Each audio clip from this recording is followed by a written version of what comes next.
you?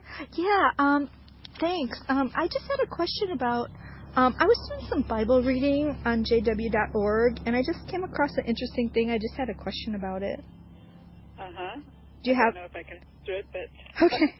Well, what was the question? Well, I was reading John chapter 12 on the website. And, John 12? Yeah, starting about, let's see, starting about, 37, verse 37. It was... Hold on. Okay. Let me just get the Bible then. Okay, cool.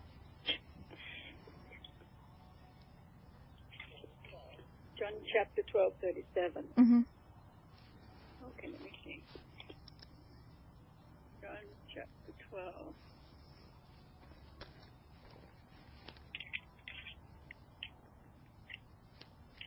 And verse 37?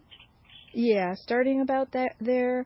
It's talking about Jesus did all those signs, and they still were not believing in him. And then it goes on to quote some verses from Isaiah 6 in verse 39.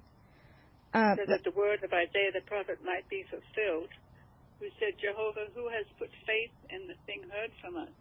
Mm-hmm. And as for the arm of Jehovah, to whom has it been revealed? Mm-hmm. Is that what you... And the reason why they're not able to believe is that, again, Isaiah said, he has blinded their eyes and has made their hearts hard, so that they would not see with their eyes and understand with their hearts and turn around and I heal them. Mm-hmm. So, it was talking about Jesus the whole time, like the issue of his signs and miracles, that they would not put faith in him. And Isaiah, it's saying they're blinded. So then I have a question about verse 41. It says, Isaiah said these things because he saw his glory and he spoke about him. And it's talking about Jesus.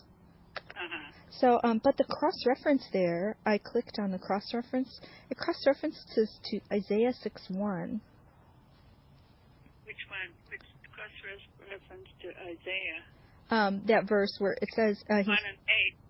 Where it says, Isaiah saw his glory and spoke of him. So the glory that he saw is in Isaiah chapter 6. And that vision where it says, holy, holy, holy. And so the website here has a cross-reference to Isaiah 6:1. And it says... Huh?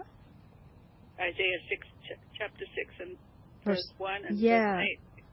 Yeah, it says, in the year that King Uzziah died, I saw Jehovah sitting on a lofty and elevated throne. And it goes on describing about the glory that he saw. The whole earth is filled with his glory. Holy, holy, holy. An interesting 3 times holy is Jehovah of armies.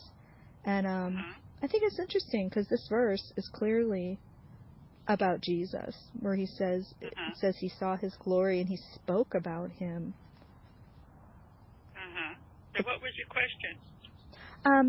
Well, I know you all don't believe in the divine plurality in the Godhead. Father. We don't believe in the Trinity. Right. So I was just wondering, why does it have that cross-references that Isaiah saw his glory, the glory of Jesus, and spoke about him? But then you go to Isaiah 6:1, it says Jehovah. So, Jesus and Jehovah were, they were one in thought and action. When Jesus came to earth, he always did his Father's will. He never did anything that his Father never... He always spoke the way his Father taught him to speak. He never said anything of his own originality. Mm-hmm. And it says he did all that his Father does, which that's interesting, too. It's a part that the literature doesn't usually quote when it's talking about the verses there. But anyways, it's not saying that they're similar. It says Isaiah said these things because he saw his glory.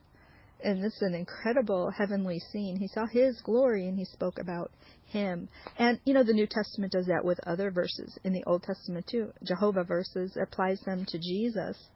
For example, in Hebrews chapter 1, it's just totally about Jesus, like where it says, and let all God's angels worship him.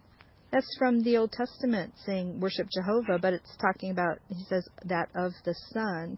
Now, the New World Translation changed it from worship to obeisance I think, in the 70s. But their older Bibles used to say worship at Hebrews 1:6, which is real interesting.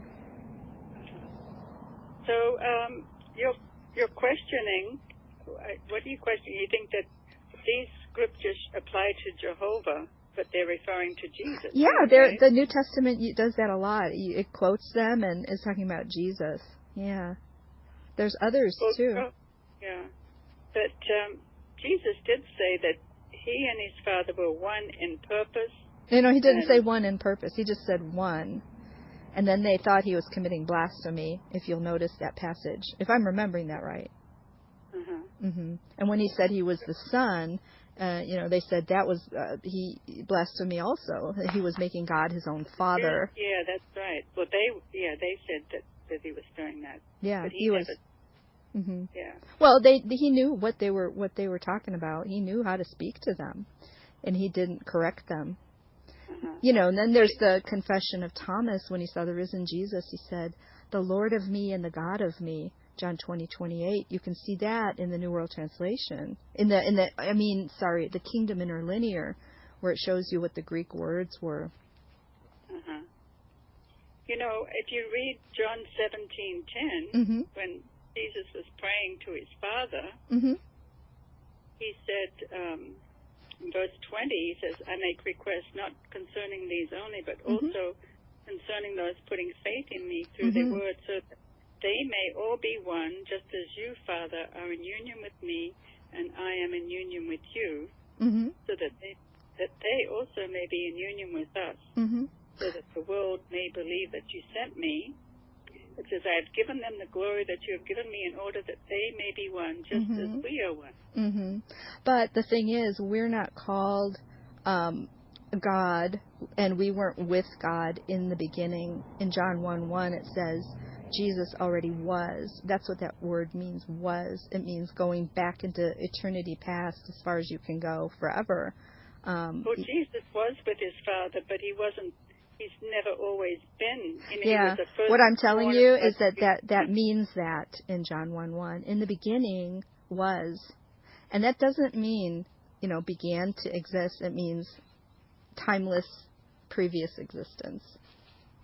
He already was, and that was in the beginning, at the beginning of time. He already was.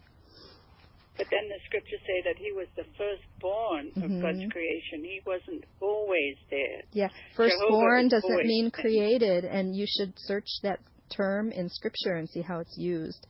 There's people called firstborn that weren't born first. Israel was called the firstborn. Sometimes that rank title was switched from one person to another in the Old Testament. So it's a title of rank. He's the firstborn, the preeminent one. And born doesn't mean created anyway. You guys don't believe what Mormons believe, that he was literally born of God and the Virgin Mary. Creation of Jehovah. Jesus was the first creation. No, it doesn't say first creation anywhere. It doesn't say first creation anywhere. It says actually in John 1:3 that all things were created by him, and without him nothing was made that was made. And the New World Translation forgot to put other in there because they changed those verses in Colossians 1 where it says all things were created by him, and they put other, which is not in the Greek text. So I think they do change a lot of the verses that have to do with the deity of Christ. Well, I see you just calling to, I don't know if you want to get questions answered or you just want to, would you like to have a Bible study? Oh, no, thank you. Where are you calling from? I'm just calling from my house. I just wanted to see how Isaiah saw the glory of Jesus and spoke of him, when the New World Translation here cross-references that with Isaiah 6:1. This glorious, amazing, heavenly scene of Jehovah. So you want that? You want to know the answer to the cross-reference Yeah, I think it's amazing. You know, yeah. And you know, other verses do that too in the New Testament. They literally take verses from the Old Testament and titles and descriptions and attributes and apply them to Jesus. Uh-huh. Anyway, maybe we could take your phone number and call you back. Can we do that? I would love that. What would So what should we talk about if you call me back? Well, what you wanted to get the answer to that question, okay. right? Okay. Yeah, do you have a thought on it, or you need to look into it, or? Well, I'll have to look into it. So the question is, why do we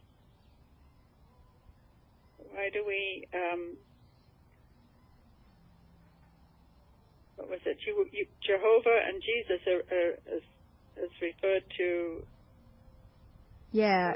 That verse in John 12 is cross-referenced with Isaiah 6:1. Now, a lot of the other cross-references that they used to have showing the deity of Christ and the very surprising like quotations and cross-references, they have removed over time. And that's a really interesting thing, too, that they used to be in there and then they have taken out cross-references that would not really support their Unitarianism.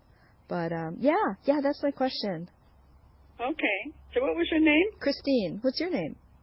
My name's Pam. Okay. And what's your phone number then?